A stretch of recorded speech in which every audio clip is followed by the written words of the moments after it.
Welcome back Nasreen. Sir, NDMA के जो सरबराह ने कहा है उस पर सोशल मीडिया पे बड़ा क्रिटिसिज्म हो रहा है, क्या कहते हैं, दुरुस्त कहा उन्होंने?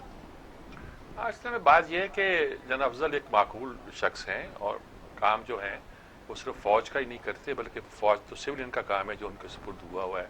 और कोई डिजास्टर जब होता है, कोई मुसीबत आती है, कोई मुश्किल आती है, आफात आती है, वबा आती है, वबाल आता है, तो उसमें वो जो खिदमत करने का अदारा है उसको सरबराह हेड करते हैं, जिसमें बहुत सारे सिविलियन भी हैं और कुछ फौजी भी हैं, इसमें कोई शक नहीं है।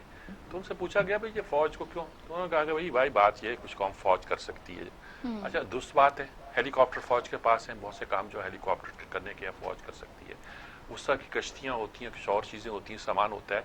ये तो नहीं कि हर जगह हर के पास होता है वो सारा काम करता रहेगा। ये एक अदारा है जिसकी मदद के लिए वो बुलाते हैं और काम करते हैं।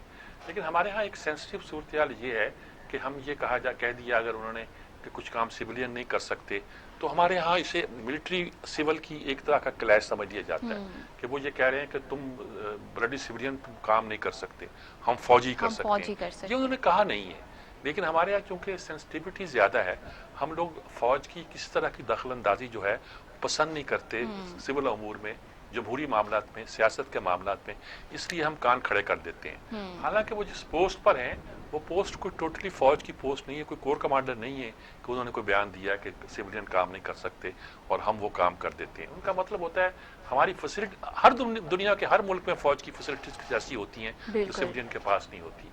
तो एक बात, लेकिन दूसरी बात जो उन्होंने 18वीं तरमीम पर कुछ कमेंट किया तो उस पर लोग चिढ़ गए कि भाई ये तो सियासी मामला है, 18वीं तरमीम हो ना हो इसकी कोई बात ठीक है कि नहीं है, आप क्यों दखल देते हैं। और उस पर मैंने देखा नहीं, लेकिन एक आध देखा है तो बताया कि पूरा सोशल मीडिया भरा हुआ है इससे, जहां देखो वो इसी पे कमेंट कर रहे हैं। अच्छा, ये हमारे यहाँ एक ग्रुप पैदा हो गया है, बिल्कुल बेसरा ग्रुप, बेसरा से मराद जिनका सर नहीं है, हेडलेस ग्रुप है, और बेसुरा नहीं, बेसरा वो जो आता है मुंह में कहता जाता है, वो जो आता है बोलता जाता है और करता जाता है। आज मुझे एक चैनल ने इस पे मेरे साथ गुफ्तगू की थी और मैंने बहुत खुल के बात भी की थी ज़्यादा।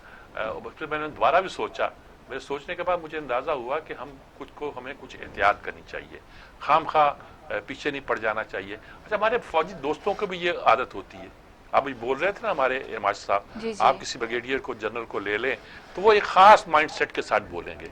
हमें उस माइंडसेट को समझना चाहिए और ये नहीं समझना चाहिए। अच्छा, वो कई बार समझते हैं कि वो अभी दोपहर को मैं बात कर रहा था, वो एक हमारे वही दफाई तजिया नगार थे, तो उन्होंने कह दिया कि ये नून लीग जो है ये फौज के खिलाफ। और मैंने कहा भाई ये नून लीग फौज के खिलाफ क्या, ये आप क्या कहना चाहते हैं, कोई दो अलग ग्रुप है? नहीं वो मेरा मतलब है।